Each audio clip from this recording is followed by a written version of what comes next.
Hey guys, tonight we're diving into the cold, salt-soaked reality of a life you've probably romanticized without realizing it. The medieval fisherman.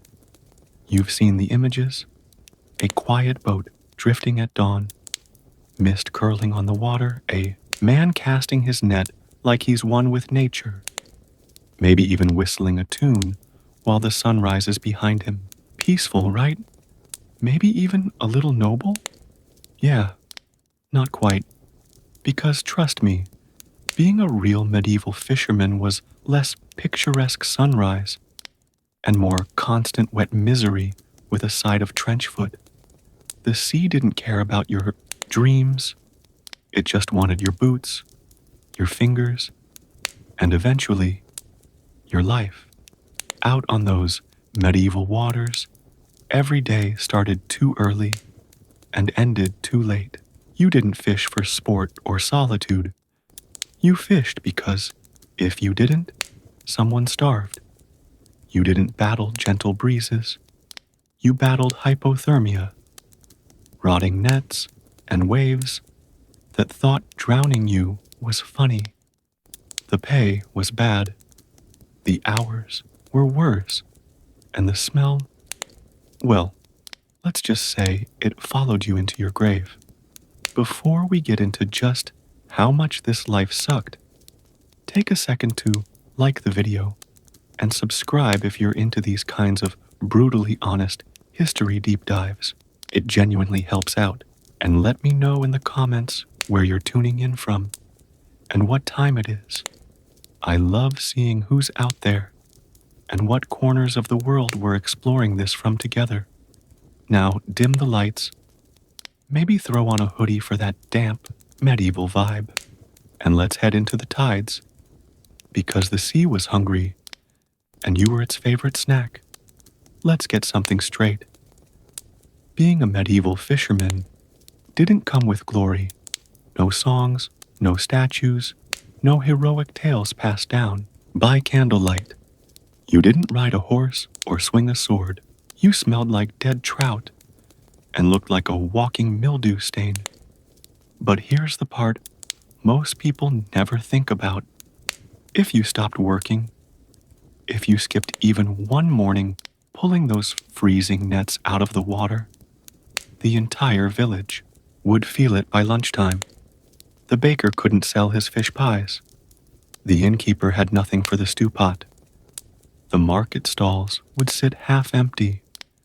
And suddenly, that fresh catch of the day turned into dried beans and stale bread. Miss a day. No one eats fish. Miss a week. People start bartering for spoiled eel and whispering about alternative protein sources. And yes, that's exactly as sketchy as it sounds. You might not have carried a weapon, but your catch fed the men who did. Your job kept stomachs full, trade flowing, and tempers in check. Because in the medieval world, food wasn't just nourishment. It was stability. Without fishermen, the delicate balance holding society together slipped fast. Starving villagers are desperate villagers. Desperate villagers riot. And that tiny, soggy boat, tied up at the dock, that was the first line of defense against the kind of hunger that burns everything else down. So, no, you weren't celebrated, but you were essential, and everyone knew it, even if they only said it when their plate was empty. You were born with salt in your blood, not metaphorically. Your baby blanket was probably rinsed in seawater and left to dry on a sun-bleached rock next to a pile of fish guts. No one asked if you wanted this life. It was assumed. It was inherited. Passed down the way most things were in the medieval world. Without ceremony, without question, and usually with a smell. You weren't welcomed into the world. You were hauled into it with the same rough hands that hauled the day's catch. Your first breath filled, with the stench of low tide and labor. From your very first steps, you learned the rules of the water. Don't run on wet planks, don't lean too far over the edge, and don't, under any circumstances, distract your father while he's patching the net, unless you want a lecture so long you'll wish you'd fallen in. Other kids learned to walk on fields or cobbled roads. You learned to walk on rocking wood, to move with the sway of the boat, like it was an extension of your own body. Balance wasn't a skill, it was survival. Your training didn't start with a net. It started with silence, with watching, with cold dawns and cracked lips, and eyes that watered constantly from wind and sleep deprivation. You didn't get ready to become a fisherman. You were already in it. Your job was just to keep up until your arms and spine caught up to the rest of you. There were no days off, no lazy mornings, no not feeling well. The tide didn't care, and neither did your father. If the wind was good, you sailed. If the wind was bad, you cursed it and still sailed. The only time you didn't go out was when someone had died. And even then, someone had to fish for the funeral meal. The first time you held an oar, you nearly dropped it. The first time you gutted a fish, it bled all over your shirt, and you gagged so hard, your father laughed. For once. But he didn't stop you. He just handed you another, and another, and another, until you didn't gag, until your hands worked faster than your thoughts, until the fish weren't animals anymore. They were numbers, food, money, time, and if you were lucky, you might get a warm meal that didn't taste like old salt and regret. And then there were the chores. Endless. You thought fishermen just fished. Try scrubbing the boat down at night, untangling nets with frozen fingers, hauling barrels twice your size filled with water, bait, or worse. You became strong, not through training, but by necessity. There's no gym in a fishing village, just problems that weigh 80 pounds and need moving before the sun comes up. Sleep? You learn to sleep standing, sitting, or curled between crates of wriggling fish. You dreamed of calm seas, but woke to shouting and storms. And when the storm really came, when the sky cracked and the sea turned black, you learned just how small you were. You weren't a fisherman then. You were bait. And if your father yelled for the oars, you moved. Fast. Because delay meant flipping, and flipping meant dying. And let's not forget the winters. That's when fishing turned from hard to almost mythically cruel. You'd wake before dawn and chip ice off the edges of the boat just to board it. The wind sliced through you like it had teeth. Your hands would go numb before you even left the harbor, and by the time you were in open water, you couldn't feel your toes at all.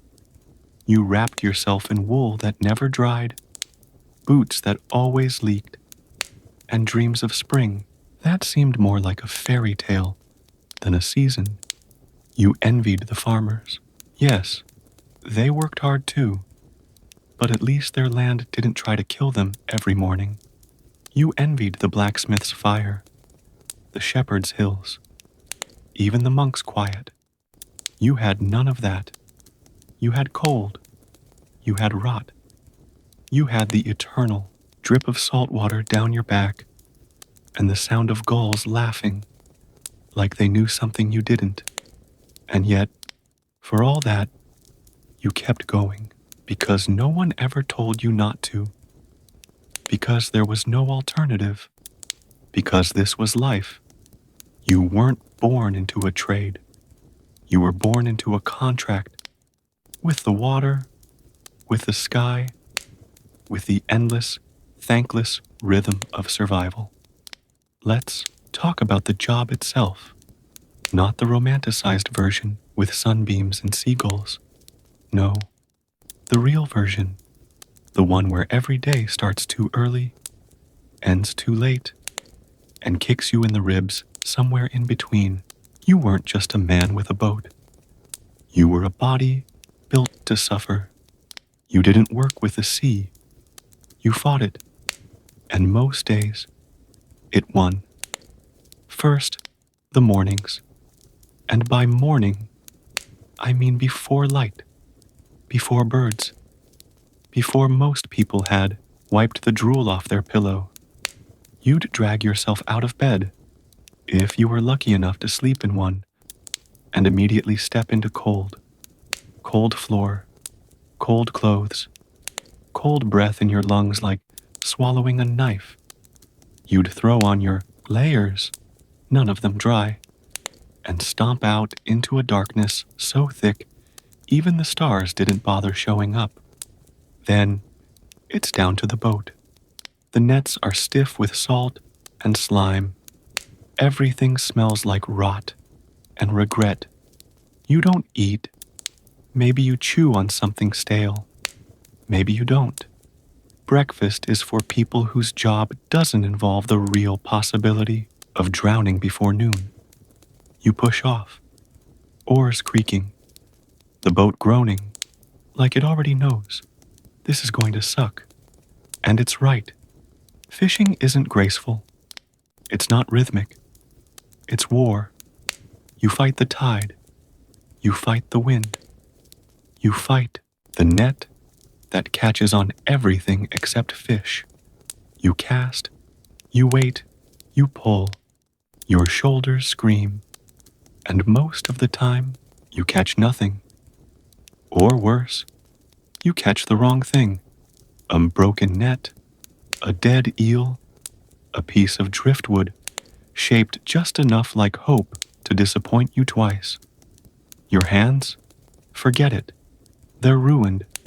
Rope burned, salt cracked, and so stiff you have to stretch your fingers open one by one like rusty hinges. And if you think gloves will help, congratulations. You've clearly never worn wet wool for 7 hours. The gloves don't protect. They just soak up seawater and hug your frostbite in place. You stand for hours in a boat that rocks with every wave like it's trying to throw you overboard. Your knees lock, your spine twists, and your feet slowly turn into numb paddles that stop responding halfway through the day. You get seasick.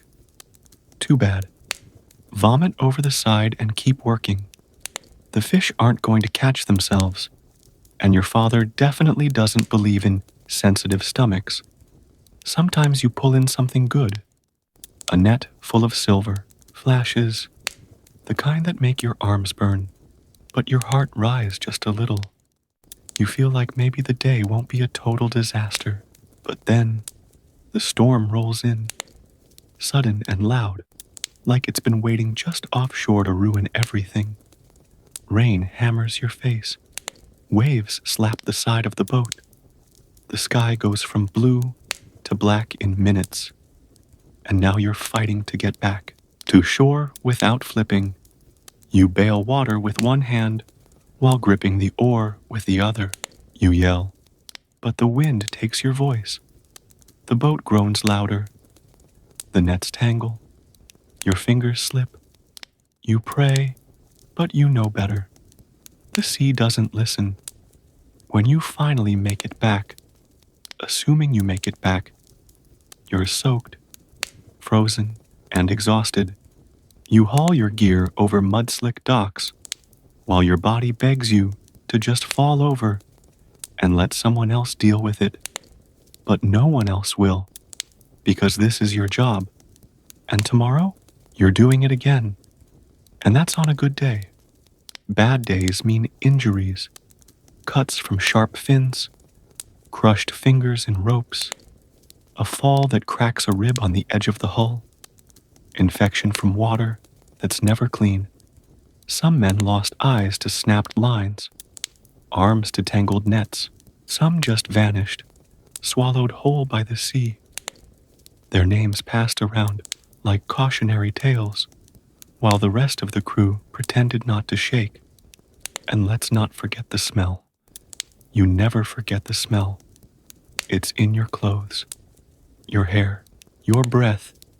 You could scrub yourself with vinegar and prayer, and you'd still reek like something crawled into your boots and died. People move away from you in taverns. Dogs follow you in alleys. You stop noticing. Everyone else doesn't. The pay? Laughable. Maybe a few coins, maybe a chunk of salted fish for barter. Maybe nothing. You worked all day and night, risked your life, shredded your hands, and you get handed a half-stale loaf and a nod. Some weeks, your only reward was not sinking. And still, somehow, it was worth it. Because you didn't do it for glory. You did it so your family didn't starve. You did it because that's what your father did. Because that's what every man on that dock had done for generations. Not because they wanted to, but because they had no choice. You didn't fish for a living. You fished so others could live. Let's get one thing clear. Nobody praised the fisherman. In the medieval world, respect was reserved for the loud, the shiny, and the violent. Knights, lords, even the miller with his overpriced grain and smug goats got more recognition than the man who made sure everyone had something to eat. You didn't walk through the village with a sword on your hip or velvet on your shoulders. You trudged through it with a back that cracked like a snapped oar and a stink that clung like shame. People saw you and nodded, but only because they didn't want to catch your smell. No one asked how your day was, or how many hours you spent freezing your bones off in the boat. They just pointed to their dinner plate and said, "Not as fresh as last week." And still, you nodded, because arguing with a customer meant losing them. And losing a customer meant losing your only coin for the week. You were everyone's solution and no one's hero. When a fishbone got caught in their throat, they blamed you. When the price went up because storms ruined the catch, they cursed you. But when the harvest failed or the butcher's meat ran dry, they came crawling back, suddenly full of compliments. No one guts a trout like you. Sure, until the next complaint. Even the clergy had more status. The monk who muttered Latin at the altar got more bread than you, and he didn't even have to smell like cod. You weren't holy. You weren't noble. You were necessary. But necessity doesn't earn you fame. It earns you exhaustion. It earns you expectation. And worst of all, it earns you silence. And still, you kept going. You kept fishing because your family needed it, because the village leaned on it, because your father did, and his father before him, and the ocean never asked if you wanted a different story. It just handed you the same one, net and all. You didn't dream of being anything else because dreams are a luxury, and you couldn't afford those.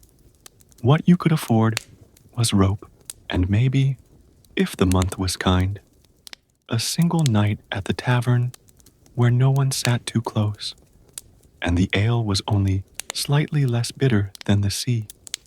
And then, one day, you noticed your son watching you, not playing, not smiling, just watching. The way you handled the net, the way you tied the knots, the way you grimaced when you bent your knees. And just like that, The cycle clicked forward another notch. He didn't choose this life. You didn't either. But here you both were, linked by salt and duty, and the quiet understanding that someone has to keep the boat afloat. You handed him the rope and showed him how to coil it. You told him to mind the edge, to watch the sky, to never trust still water. He listened, like you once did, half awed, half terrified, and you remembered what that felt like, to look at your father and think he was invincible. And now, you knew the truth. He wasn't strong. He was exhausted. And so were you. You taught your son everything. How to read the wind by smell. How to know if a fish was sick by the color of its gills. How to grip the oar without cracking a wrist. And how to hide the pain when the salt water got into a fresh cut. Because it always does. You didn't teach him because you were proud. You taught him because you were afraid. Afraid of what would happen if you didn't. Afraid of what happens when the last man who knows the tide dies without passing it on. Sometimes you tried to make it easier for him, gave him the lighter load, the cleaner task, the quiet moment before dawn to just stare at the horizon and wonder. But those moments were rare. The fish didn't care about your intentions. The tide didn't adjust for kindness. The world doesn't wait for boys to grow up gently. It shoves them forward with wet boots and cold hands. And so, your son became a fisherman too. His hands blistered, his back bent, his face took on the same hardened creases yours did. People started calling him by your name, like he was just another version of you. And in a way, he was a living continuation of everything you endured, everything you passed down, everything the sea etched into your bloodline, like a curse that also happened to pay the bills. You didn't write books. You didn't lead armies. You left no mark on maps. But your nets fed dozens. Your calloused hands fixed the broken lines. Your whispered warnings during storms saved lives. You didn't build monuments. You built routine. And in that routine, there was survival. When your time came, when your knees stopped working and your lungs couldn't take the cold anymore, no one threw a feast. No one carved your name in stone. They just noticed that the boat wasn't rocking that morning, that the dock was quiet, and that someone else was coiling the net with trembling fingers and a familiar look in his eyes. Half respect, half fear. You were a fisherman, and without you, the village would have starved in silence. They still might. Let's talk about the tools, because while knights had swords and smiths had anvils, you, the medieval fisherman, had a half-rotted rowboat, a splintered oar, and a net that looked like it lost its will to live a decade ago. You didn't get gleaming gear or finely tuned instruments. You got hand-me-downs from men who were already halfway to drowning when they gave them to you. Your net was your lifeline, and also your enemy. It tangled in everything: ropes, fingers, feet, the occasional livestock if you weren't paying attention. Mending it took hours, days sometimes. You'd sit with it coiled around you like a wool serpent, threading it one loop at a time while your fingers bled and your eyes blurred. One loose knot, one weak stitch, and the whole thing could snap mid-catch, dumping hours of effort and dinner for a week back into the sea with a splash and a curse. Hooks? Crude. Knives? Dull. Storage barrels leaked. And your oar, your only means of moving when the wind refused to cooperate, creaked like it was asking for retirement. Some men used sails, but those were luxuries. If you had one, it was patched so many times it looked like a tapestry of past mistakes. Most of the time, you rowed. You rowed until your shoulders screamed and your spine went numb. And when the current fought back, you lost. And then there was the boat itself, more a floating coffin than a vessel, narrow, unstable, patched in so many places you could see daylight through the wood.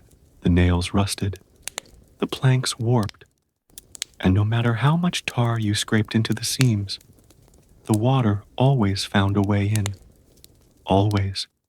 You kept a bucket on hand, not for fish, but to bail water every 20 minutes, like your life depended on it. Because it did. The sea didn't care how well you prepared. It didn't care that you double-knotted your ropes or kissed a charm before launching. It took who it wanted, when it wanted, with no warning and no apology. You'd see a friend set off one morning, boat loaded, eyes bright, and by nightfall, only the tide returned. Maybe the boat came back. Usually not. Sometimes all you found was a tangled net on the shore and a gull pecking at nothing. And yet, you treated your tools like family, not because they were reliable, far from it, but because they were all you had. You oiled the knife, sharpened the hook, tied the net tighter than your own belt. When something snapped mid-journey, you didn't curse it for long. You fixed it, or you drowned. Those were the choices. And let's not forget the bait. Every day started with digging in foul-smelling barrels filled with maggots, worms, or some ancient, cursed piece of meat that had been fermenting for weeks. You touched it with bare hands, rubbed your eyes out of habit, and spent the next hour questioning your life decisions while your cornea burned like it owed the sea money. Even the weight stones tied to your lines were treacherous. If you fumbled one, it dropped on your foot or through the boat floor. More than one fisherman punched a hole through his own hull, trying to get fancy with a lead anchor. You'd be amazed how quickly hope sinks when it's attached to rock. And the gulls, they weren't just birds. They were agents of chaos, loud, aggressive, and smarter than they had any right to be. Drop a fish, they took it. Look away for a second. They stole your bait, and every now and then, one would dive bomb you like it had a vendetta. You tried to laugh it off until it left a scratch that festered for weeks, because nothing in your life was ever sterile. Even back on land, the gear didn't rest. You cleaned it, dried it, or tried to. Everything stayed damp. Your boots squelched. Your apron, if you had one, was crusted with a mixture of fish scales, blood, and despair. You'd hang your tools on the wall like trophies of a war no one acknowledged. Each one was a scar.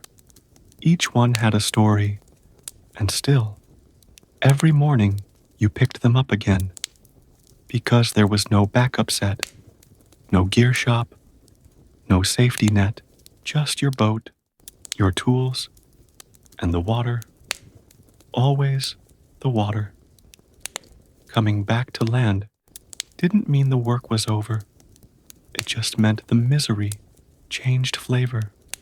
The sea let go of you, sure, but it sent you home dripping, freezing, and smelling like something dragged out of a cursed swamp. You didn't strut through the village after a day on the water. You limped. You creaked. You left little puddles behind you that people stepped around with disgust. You weren't a man. They saw you as a walking fish with a beard. Let's start with food. After 10 hours on a rocking boat with salt burning your lips and your stomach howling like a storm, you'd think a fisherman eats well. You'd think wrong. Sure, you caught fish, but most of the good catch went to market. You couldn't afford to keep the best. That went to paying debts, pleasing nobles, or feeding your landlord's fat cat. What did you eat? The rejects, the bones, the guts boiled down into soup so thin it could pass for regret. If you were lucky, you had bread to soak it up. If not, you just drank it and pretended your teeth weren't shaking. Mealtime wasn't sacred. It was rushed. It happened standing up, half unconscious, with one eye on your gear and the other on the door in case someone walked in needing a last-minute order. And if someone did, you dropped your bowl and got moving. Hunger was optional. Business wasn't. And sleep? Don't make me laugh. You didn't sleep. You collapsed. Your bed wasn't soft. It was a pile of straw that smelled like mildew and disappointment. Maybe you had a blanket. Maybe it was shared with a sibling, your tools, or your dog, assuming the dog hadn't run off to live a quieter life with the monks. Your body ached so badly, it took half the night just to find a position that didn't hurt. And when you finally drifted off, your dreams were worse. You'd dream of falling into the water, of nets snapping, of storms screaming your name. You'd wake up with your hands twitching like they were still gripping a soaked rope.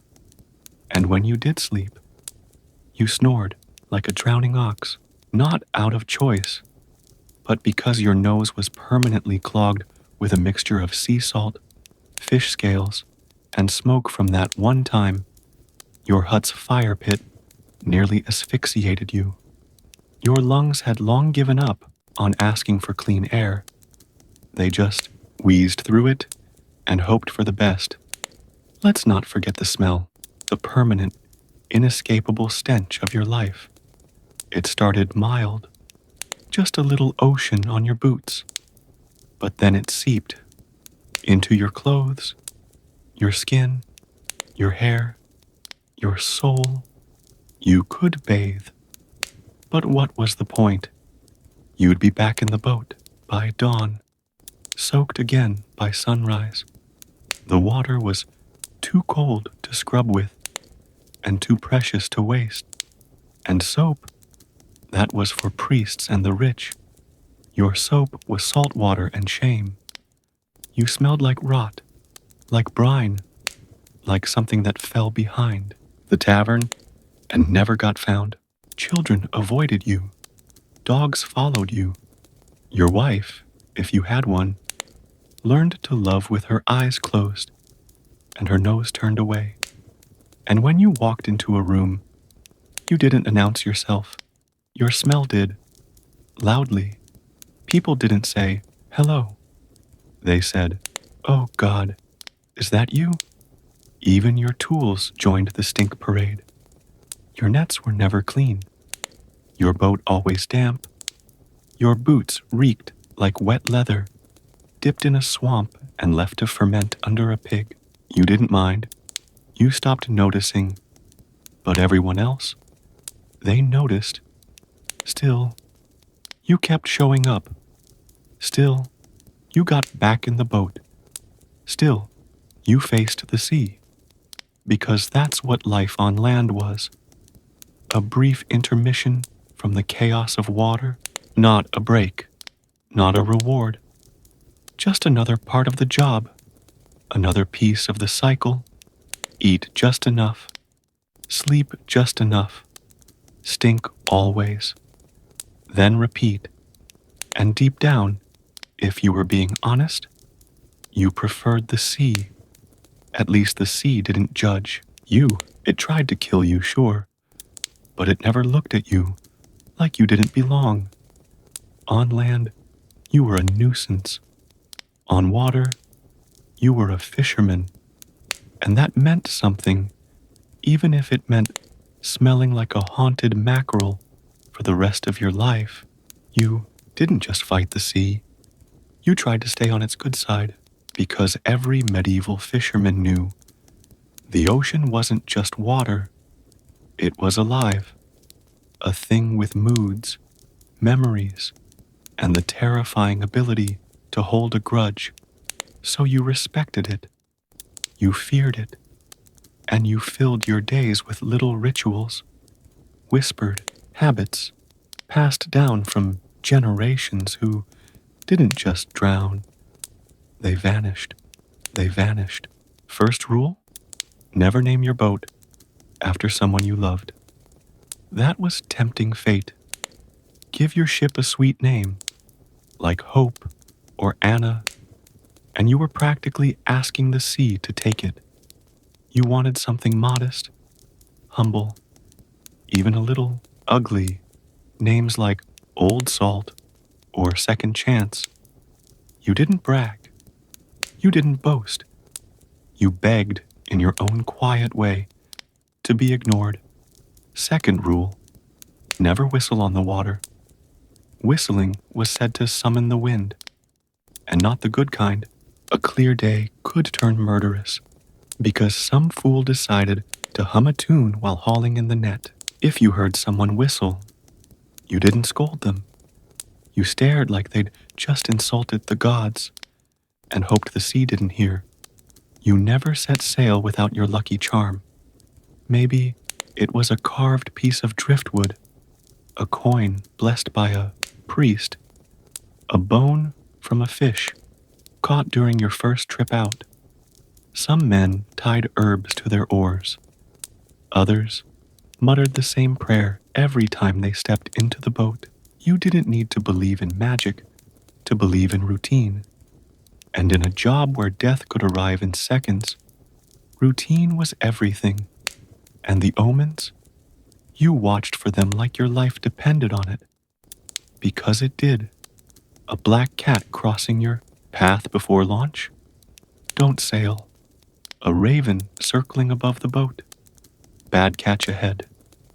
A strange light on the horizon? Storms. Always storms. Some men swore they saw women standing on distant rocks, calling out in voices only they could hear. They'd come back white-faced, shaking, and refuse to fish for days. People whispered about sea spirits. Drowned sailors turned into shadows, voices in the fog that didn't belong to the living. And then there were the things in the deep. You never talked about what you saw too clearly, because talking gave them shape, and shape gave them power. You'd hint at something. Big shadows last night. Or the net came up heavier than it should have, then tore. Everyone had a story.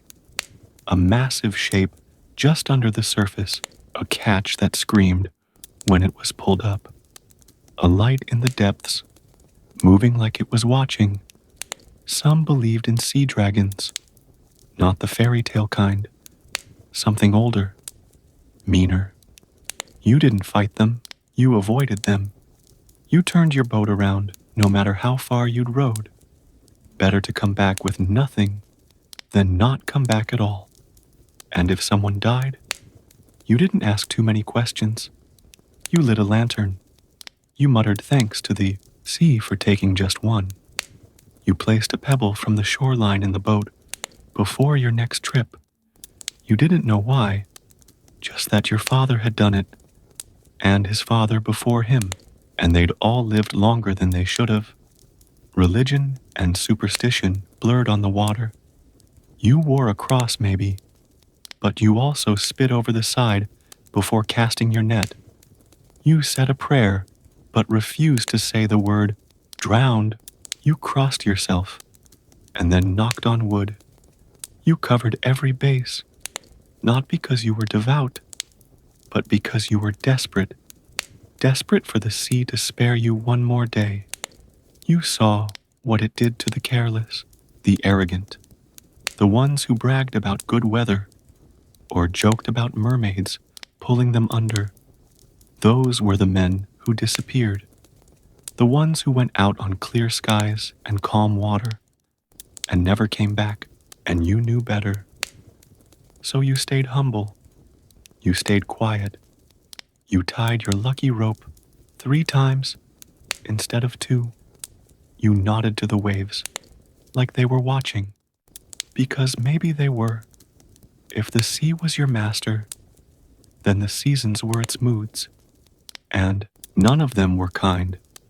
A fisherman didn't just fight the water, he fought the calendar, because each season brought a new flavor of pain, and you learned quickly that nature doesn't offer grace, it just changes tactics. Spring teased you with hope. The ice melted, the fish moved again. The sun came back, but only just. The water was still cold enough to kill. And worse, spring was the season of flooding. Rainstorms would roll in fast and heavy, turning calm rivers into churning chaos. Harbors flooded, boats slipped their moorings, and nets washed away overnight. You'd wake to find your tools floating, your boat half submerged, your home ankle deep in water, and the landlord still asking for rent. But you worked anyway, because the village needed spring fish. Lent meant no meat, and everyone turned to you to keep the fast from turning into famine. You couldn't afford to wait for calmer waters. You launched into the flood like it owed you something, and came back bruised, soaked, and, if you were lucky, paid in onions and a half smile. Summer was better, not easier, just different. The sun came out, but it cooked you alive. There was no shade on the water, just endless sky and heat rising off the waves until your brain boiled in your skull. Your skin peeled, your hands cracked. You sweated through clothes that hadn't been clean in weeks, but the fish were plenty, the days were long, and every good haul made you believe, just for a second, that maybe you were getting the hang of it.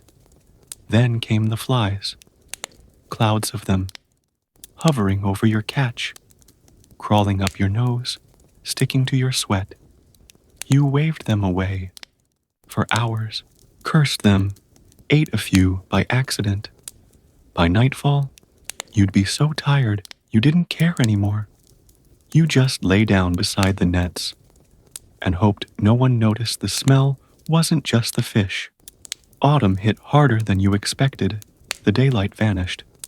The storms returned, and the sea started getting mean again. The catch dropped off. Less fish, more risk. The wind turned sharp, biting through layers like they weren't even there. But this was the season of desperation. Winter was coming, and if you didn't bring in enough now, your family wouldn't eat later. You rowed harder, longer. You took risks you shouldn't.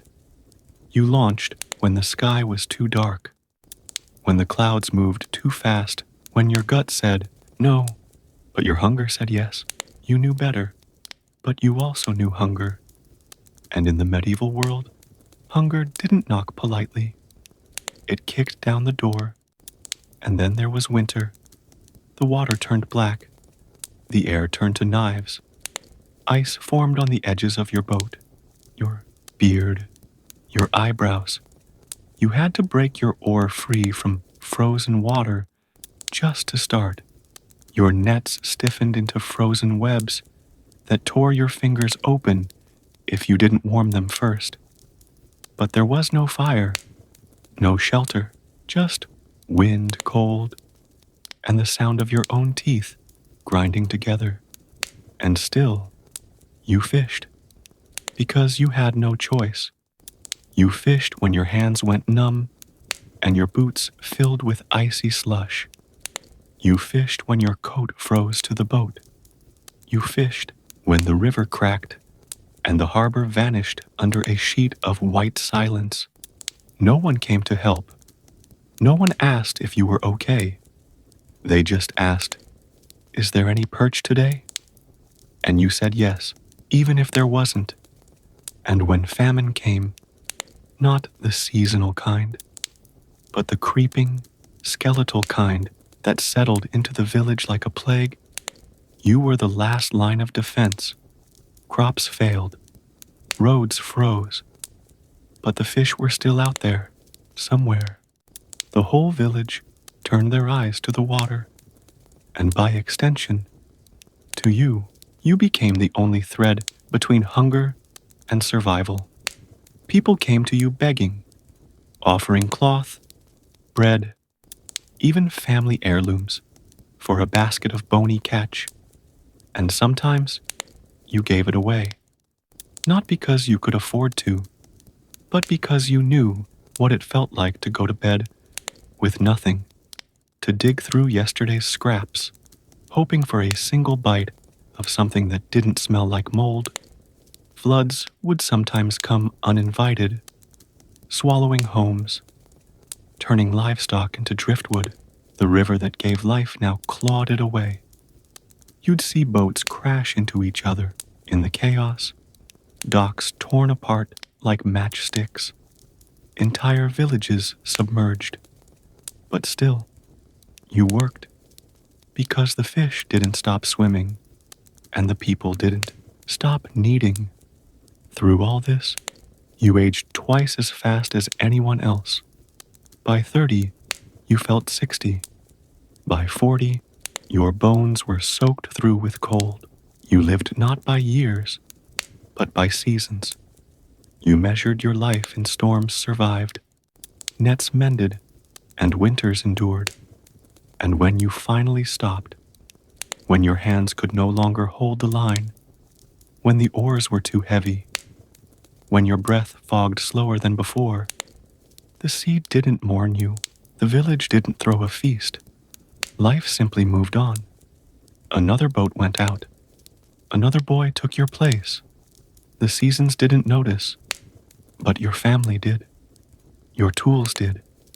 Your absence rang louder than any bell. You were a fisherman. You fought the calendar, and most of the time, you lost.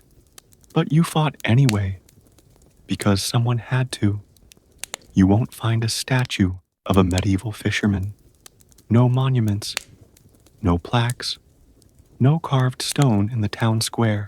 No one sang songs about the man who gutted trout for 30 years, or froze his bones clean through, just so someone else could eat dinner. There are no history books filled with your name, no journals, no poetry. You won't be remembered like the knight, praised like the priest, or feared like the baron. But you were there. Before the battle, you fed the men who would fight it. Before the feast, you filled the plates that made it possible. When famine whispered, you answered with a line in the water. When storms raged, you went out anyway.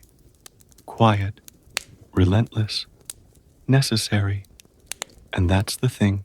That's the truth most people miss. Civilization didn't just rest on swords or sermons. It rested on hands like yours, cracked, frozen, soaked in salt, and always working. You were the thread tying the living to life itself. One slippery fish at a time. Your tools didn't gleam. They splintered. Your trade didn't pay. It punished. And yet, you passed it down. Not with pride, not even with hope. Just with the knowledge that someone had to do it. Someone had to keep rowing, keep mending. Keep showing up, and they still do, and they still do. Even now, centuries later, your blood is out there in the men and women who rise before dawn, who work in silence, who feed others before they feed themselves. Maybe not on a boat, maybe not with a net, but in spirit, they live the same rhythm, they carry the same burden, and maybe someone will tell their story too, because it matters. You mattered, not because you were loud, or famous, or powerful, but because you showed up day after day to fight a losing battle and did it anyway. You fed people, you held the line, you kept a village alive, not with sword or coin, but with patience and pain.